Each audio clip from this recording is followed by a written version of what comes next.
action for another day of the week. Welcome to the Friday edition of Chasing That Paper, presented by VegasInsider.com. Only 4 episodes in, and we're already gaining a reputation as the most provocative show in all of sports betting. Yes, indeed. Ian McMillan, who will join us shortly, was gracious enough to reveal yesterday that he enjoys spending the majority of his time on his back during his lovemaking. And speaking of spending time on your back, I got reverse cowgirled with my picks yesterday, 0-3. So I'll be looking to bounce back big time with those ones. I got no choice but to bounce back. I got absolutely chewed out by my boss last night at around midnight, which was a little unfair. I think, these days happen in sports betting. But due for a bounce back today. So let's bring in my co-host, one of my co-hosts for the day here, Ian McMillan, Mac Daddy McMillan, calling in from a hostel in Toronto from the looks of things. And Ian, tell us about that shirt. Yeah, I am reporting live from the 6, as some people call it. But yesterday we were talking about sex shirts. That was my primary sex shirt I was wearing yesterday. This is my backup. If the first one gets a little dirty from a little bet action, then I toss this one on for the next session. So this is sex shirt number 2. I hope you all enjoy it. I'm excited for today's show. I believe I went 2-1 yesterday. No big deal. Hopefully I can follow that up with another big day today.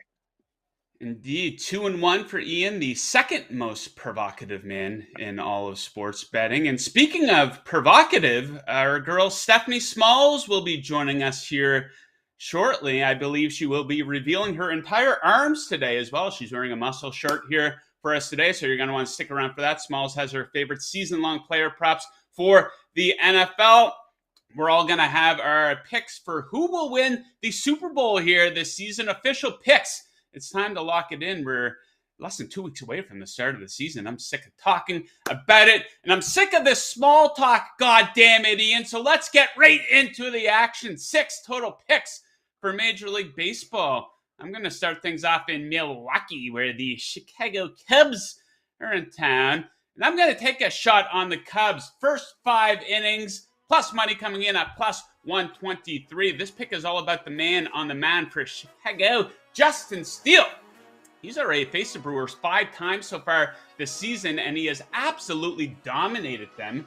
A 2.10 ERA with a 2.95 xFIP. And Steele is on quite a roll here lately. Check him out. Specific to innings 1 through 5. Over his last 5 starts, he has a 0.39 ERA. He's allowed 1 total earned run, 38 Ks to 4 walks. The Brewers stink versus left-handed pitching, 24th in OPS versus lefties over the last 30. Freddie Peralta on the mound here for the Brewers. Pretty average stuff from him. He's not right. I think the Cubs can get a few across against him. They are much better versus right-handed pitching. Okay, next up, we move on to Ian, who is in Toronto, and he is attending the game in Toronto. Blue Jays playing host to the Angels. What do you like in this one? Yeah, I'm going to take the under in this American League matchup, Joe. Under 8.5 here. Starting with the starting pitchers, who they don't exactly have sexy names, but it's kind of a sneaky, decent pitching matchup tonight between Reed Detmers and Mitch White. Detmers has allowed only a combined 6 earned runs in his last 6 starts, and Mitch White has had a pretty solid 3.38 ERA since joining the Blue Jays rotation at the trade deadline. And also, both bullpens have been performing pretty well in the month of August. This month, the Jays rank 6th in bullpen ERA at 2.75. Angels rank 11th at 3.53. And then finally, of course, the Angels offense absolutely blows. 29th in OPS since July 1st. Dead last in batting average since the start of last month at 207. They will not be contributing many runs to the total tonight. Also, a little fun fact, I've been to 6 professional baseball games this summer. The under is 5-1 in those games. So if you want to back that advanced analytic trend, I'll be at the game tonight. So maybe the under will hit once again. Give me the under 8.5 tonight between the Angels and the Blue Jays. Yeah, you don't want to go against that trend when Ian attends a Major League Baseball game in person. And the Angels, Ian, this is the most top-heavy team in the history of Major League Baseball. And that's not an exaggeration. Ohtani and Trout, then a bunch of bums. That team is a complete and total disgrace. Okay, let's move on. I'm going to go back to the well on what was a losing pick last night. I liked them yesterday. I liked them again tonight. The Cleveland Guardians coming in at -111. Big pitching edge for them. And this one, let's take a look at the Mariners here. First, Logan Gilbert on the mound for Seattle. He's having a god-awful month. A 7.97 ERA in August. Really struggling with his control. Meanwhile, Shane Bieber, I am a believer. He's on the mound here for Cleveland. Not quite Cy Young form, but elite form here. 2 or fewer earned runs in 6 of his last 7 starts. 45 strikeouts to 7 walks in that span. Cleveland tends to win when he's on the mound. 11-4 in his last 15 starts. And the Guardians bullpen, absolutely elite here. A 1.81 ERA over the last 30 days. That is the best in all of Major League Baseball. Next up, Ian, we're off to Philadelphia. What do you like? Yeah, let's head to the city of brotherly love here, Joe. Yes. Pirates, Phillies, I took an under in the first game. I'm going to go over this one, over 9. Zach Wheeler was supposed to get the start for the Phillies tonight. He is headed to the IL, so Bailey Falter will take his place. And if Bailey Falter doesn't sound like a pitcher that's going to give up a lot of runs, I don't know what does. He has a 4.40 ERA, and his FIP is 5.50. So I think his ERA is going to get even worse in the coming weeks. And then, of course, it doesn't really have to be said, but I'll say it anyways. The Pirates pitching is a disaster. Bryce Wilson gets a start for the Pirates. True. He stinks. 5.74 ERA on the season. He's allowed at least 3 earned runs in 4 of his last 5 starts. And even if he survives his start tonight, the Pirates will need to turn to their 27th ranked bullpen, a bullpen that has a 4.64 ERA on the season and a 5.02 ERA this month. Now, I don't know if you've been living under a rock or something, because if you haven't heard this, Bryce Harper is back. Big baby Bryce Harper. I need him to give a little bit of a boost to the Phillies offense, because they do rank 7th in OPS this season, but only 18th in OPS this month. I need big baby Bryce Harper. I'm giving him that nickname. I need him to perform well tonight and take advantage of this terrible pitching matchup. Let's sit back and root for some runs in this one. Over 9, Pirates, Phillies. Yeah, Bryce Harper, biggest star in baseball. And Major League Baseball should really go all in on that. But as we know, their marketing is a complete and total disaster. All right, let's move on here, Ian. A couple different pitcher props. And speaking of stars, Kris Bubic on the mound here for the Royals tonight. Do we have any Kris Bubic fans watching the program? Let us know in the comments section below if you're a Bubic fan. So we're going to be back in Bubic. I like him to go over 15.5 total outs, coming in at -115. So for those of you who don't need a calculator, he needs to get to 5 1/3 innings pitched to go over this number. And here's the thing, he's top 15.5 in 8 of his last 9 starts. Maybe a sneaky little prop here for Bubic. Solid work lately at home, a 2.96 ERA over his last 4 home starts.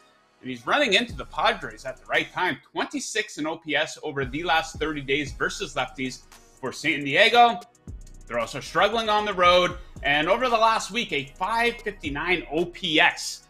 So, yeah, the San Diego offense struggling at the moment. Okay, here, Ian, let's bring it home for us. What's your final pick for Major League Baseball tonight? Yeah, looking for another pitcher prop here. Looking at Johnny Cueto, and I'm going to take the under on his strikeout total of 3.5 tonight at +135. Johnny Cueto has quietly been having one of the best seasons of his career, but he's also sporting one of the lowest strikeout rates of his career, striking out just 5.5 batters per 9 innings pitched.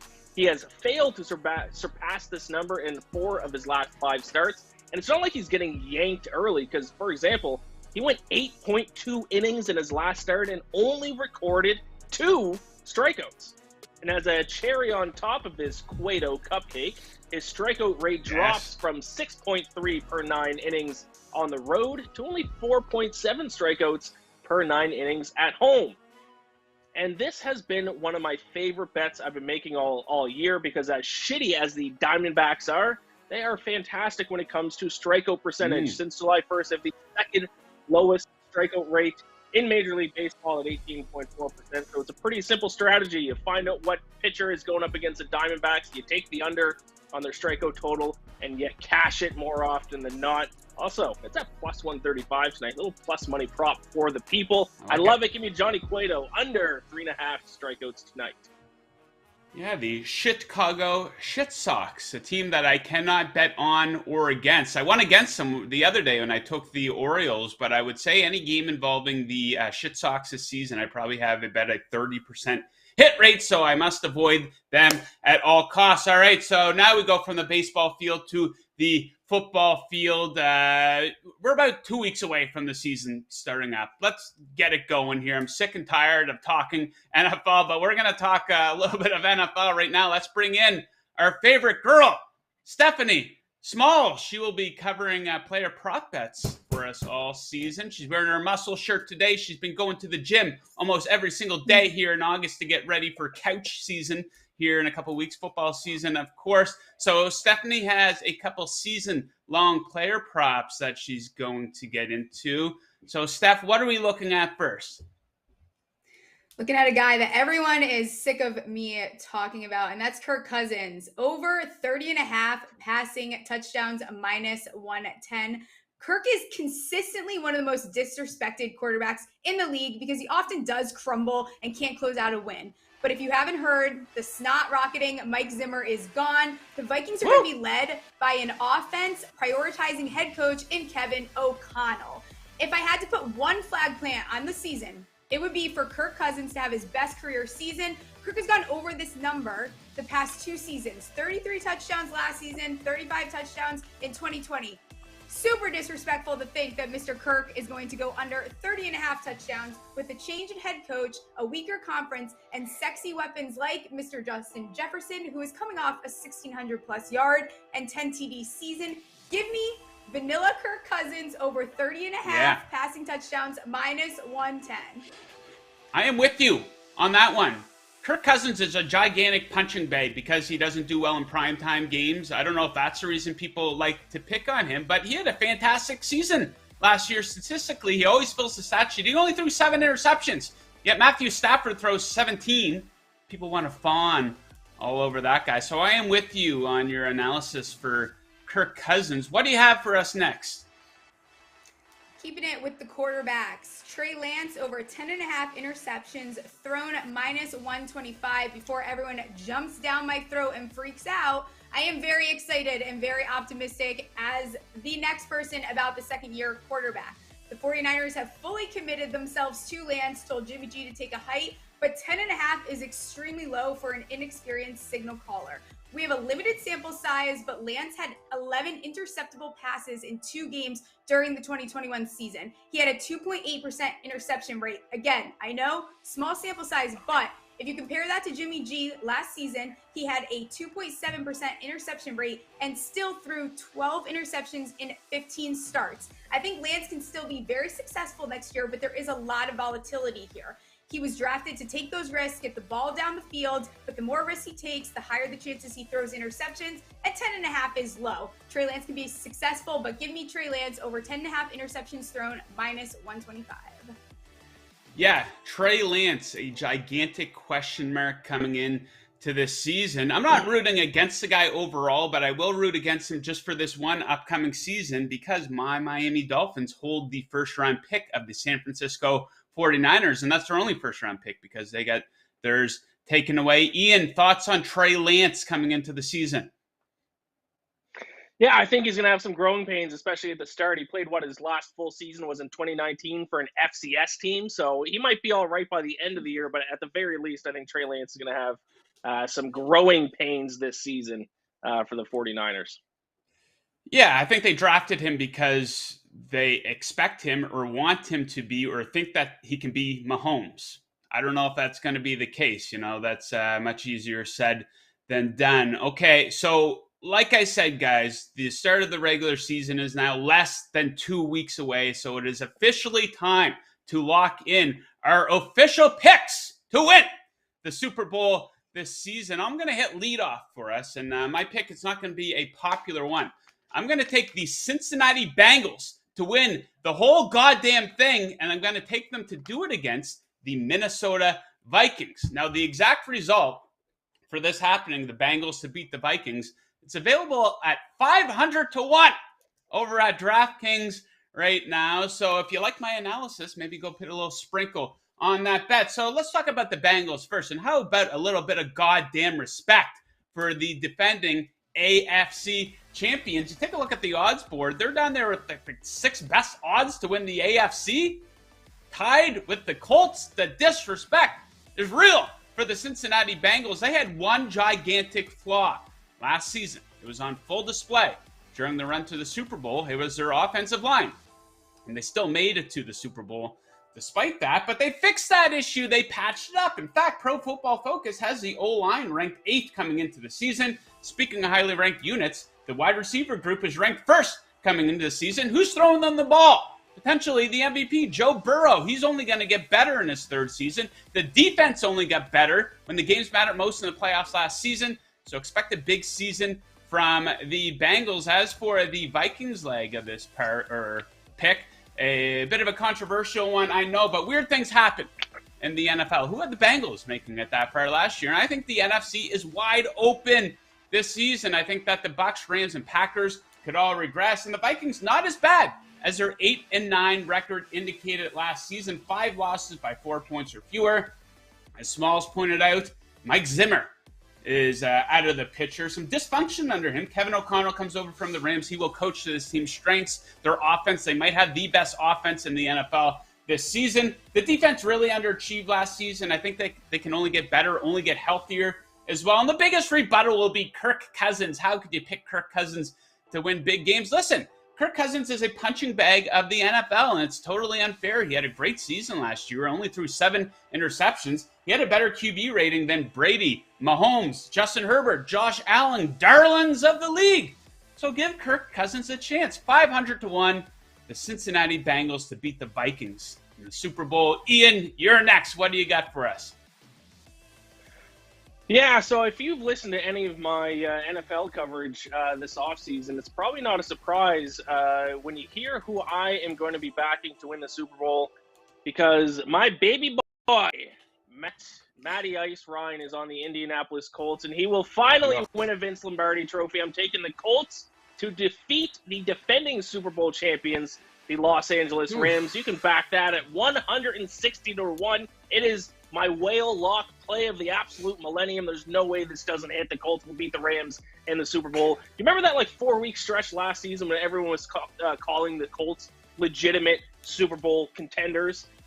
How short of a memory people have. Obviously, the Colts stumbled down the stretch a little bit, missed the playoffs, but now they have upgraded from Carson Wentz. They've done about a 10-time upgrade to the former MVP, the most underrated quarterback in the NFL, a future Hall of Famer in Matt Ryan. Now, Matt Ryan, who has taken shitty teams to the playoffs his entire career, finally has an offense that has one of the best running backs in the NFL, a good offensive line, a good defense. This team can get it done all the way down at 20 to 1 to win the Super Bowl. There is some value there, and I will shed a tear when my boy Matty Ice finally lifts the Vince Lombardi trophy. And as far as the Rams go, they are not getting any respect at all. This is a team that just won the Super Bowl, and they have the 3rd shortest odds behind the Buccaneers and the Packers to win the NFC. 2 teams that they beat in the playoffs last season.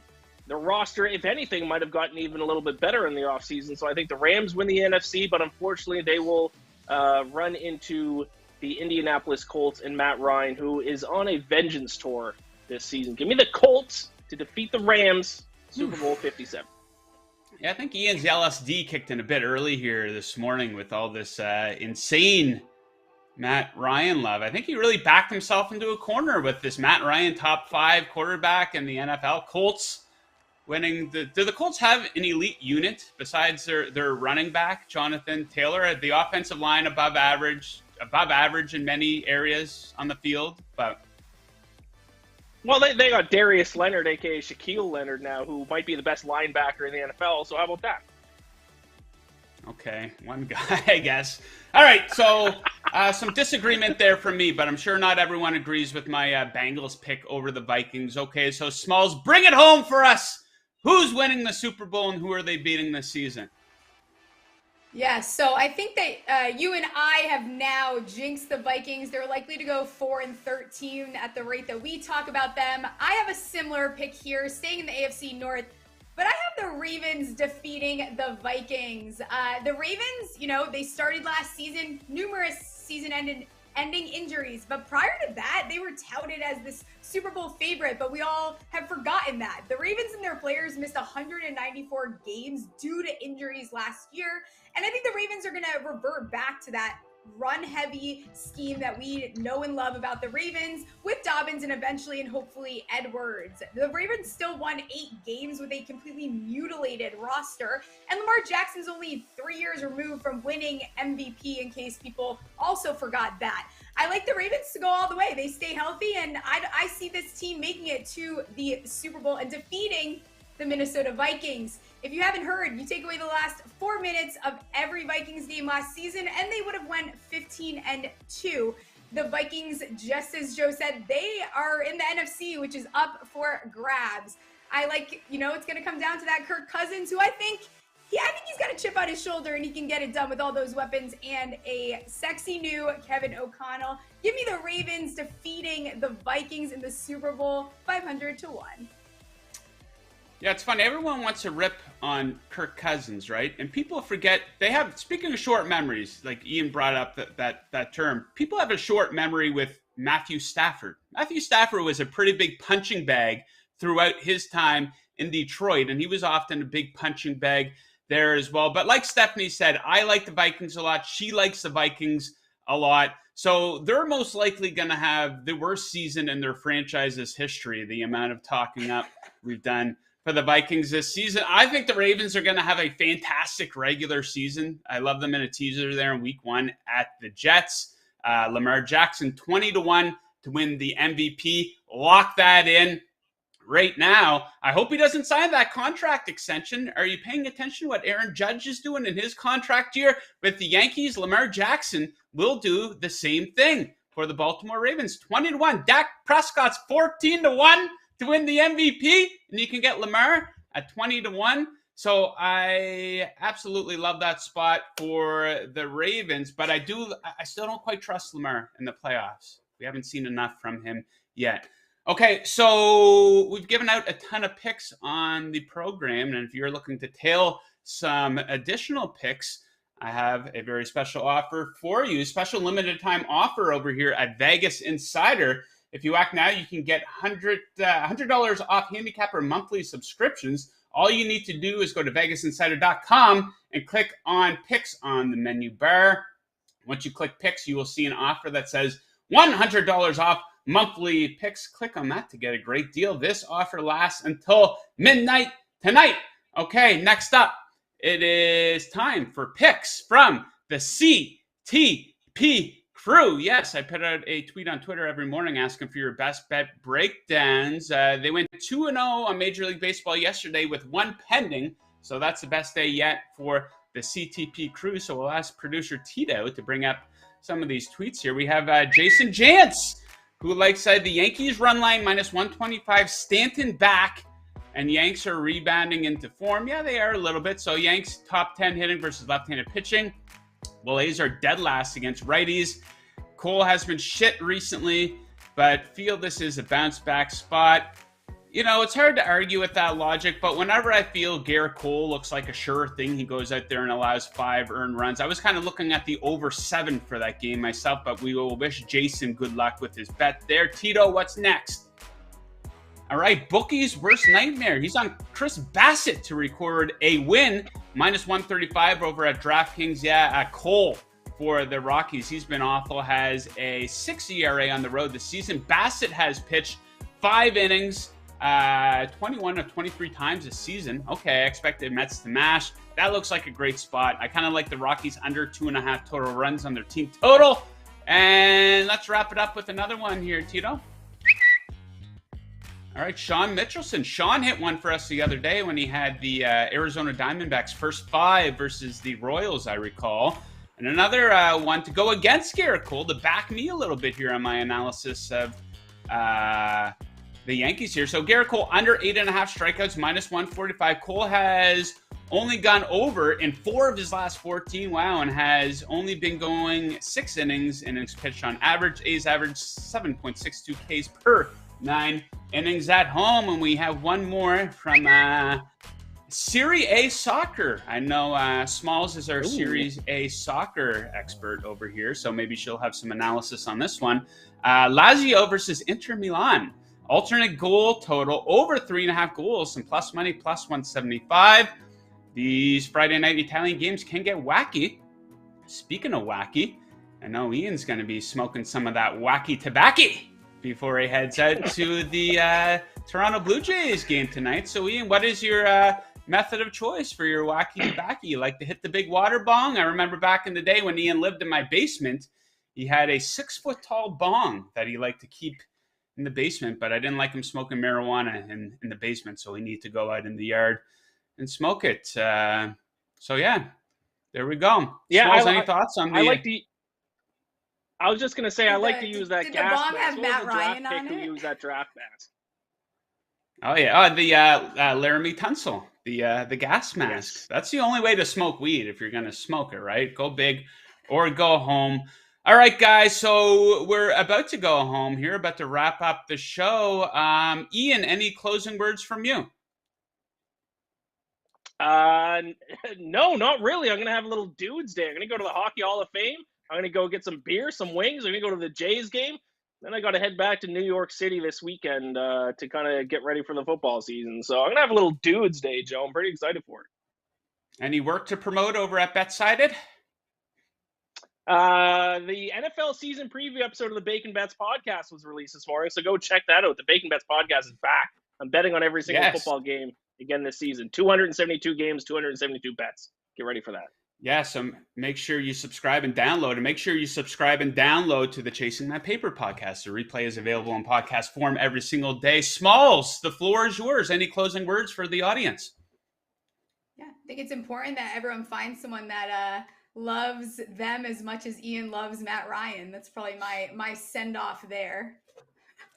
I like it. All right, a quick note here from my production assistant, a live read. Okay, our very own Ian McMillan is entering the world of clothing sales, sex shirts designed to be worn during sex. These shirts feature an anti-sweat and anti-chafing material for the comfort of you and your partner. Find out more at sexshirts.com. Promo code BACON to save 3%. That's a pretty good deal, Ian, so we wish him good luck with his side hustle. So that is it for us today. Make sure you come back on Monday, of course. We do air Monday through Friday. Ian will be back with me. He will be back in his apartment in Brooklyn. So thank you, everybody, for tuning in. Good luck with your picks tonight, unless you are fading us. And as always, keep chasing that paper. Woo!